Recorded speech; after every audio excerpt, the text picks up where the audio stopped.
હળદર ગામે ગત 16 તારીખે સાંજે માનનીય શ્રી પુરુષોત્તમભાઈ સોલંકી સાહેબની સૂચનાથી માનનીય શ્રી હીરાભાઈ સોલંકી અને પુરુષોત્તમભાઈ સોલંકી સાહેબના દીકરા એવા માનનીય શ્રી દિવ્યેશભાઈ સોલંકીએ હળદરના પીડિત લોકોના પ્રશ્ન સાંભળવા, એમની રજૂઆત સાંભળવા માટે એમને હળદર ગામની મુલાકાત લીધી હતી.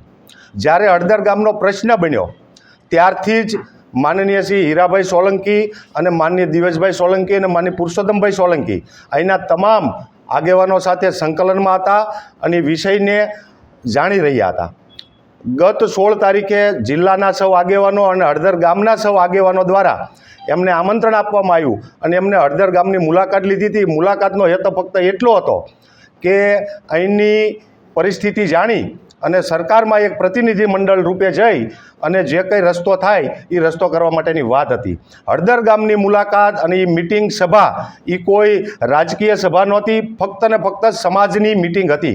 આ મિટિંગમાં તમામ પાર્ટીના લોકો ત્યાં હાજર હતા, ચાહે આમ આદમી પાર્ટી હોય, ભારતીય જનતા પાર્ટી હોય કે કોંગ્રેસ, સૌ સમાજના લોકો જે તે પાર્ટી સાથે જોડાયેલા ત્યાં હાજર હતા અને સમાજની પરિસ્થિતિ જાણવા માટેનો પ્રયત્ન કર્યો હતો. હીરાભાઈ સોલંકી પણ અમારા ગુજરાત કોળી સમાજના પ્રમુખ છે, માનીય દિવ્યેશભાઈ સોલંકી ગુજરાત કોળી સમાજના યુવા પ્રમુખ છે, એટલે સમાજ માટે હર હંમેશ માટે સોલંકી પરિવારે કામ કર્યું છે. ત્યારે સસ્તી લોકપ્રિયતા મેળવવા માટે, સોશિયલ મીડિયામાં વિડીયોઝ અને રીલ બનાવવા માટે બિજરાજ સોલંકી એ ક્યાંક ને ક્યાંક એ મિટિંગનો વિરોધ કરવામાં આવ્યો છે. એના માટે થઈ અને અમારા રાણપુર તાલુકા અને બોટાદ જિલ્લાના સૌ આગેવાનો અહીંયા ઉપસ્થિત થઈ અને મીડિયા સમક્ષ અમારે રજૂ થવું પડ્યું છે.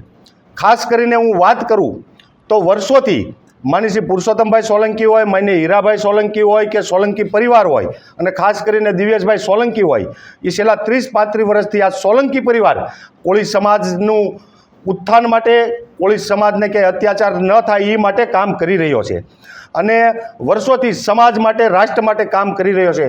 એક વચ્ચે આપણે વાત કરીશ કે માનીય પુરુષોત્તમભાઈ સોલંકીની આજે તબિયત નાદુરસ્ત હોવા છતાં પણ હર હંમેશ માટે એ સમાજ વચ્ચે ઊભા રહ્યા છે અને સમાજના દુઃખમાં સહભાગી થઈ રહ્યા છે.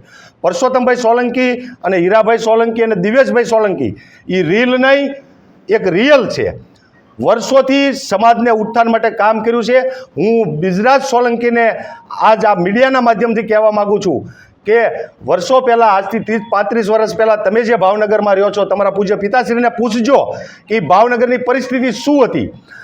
એ માનનીય પુરુષોત્તમભાઈ સોલંકી, હીરાભાઈ સોલંકીના આવવાથી અને આજે સમાજની પરિસ્થિતિ કેટલી આગળ આવી છે. પુરુષોત્તમભાઈ સોલંકી એટલે કોળી સમાજનું હૃદય સમ્રાટ છે.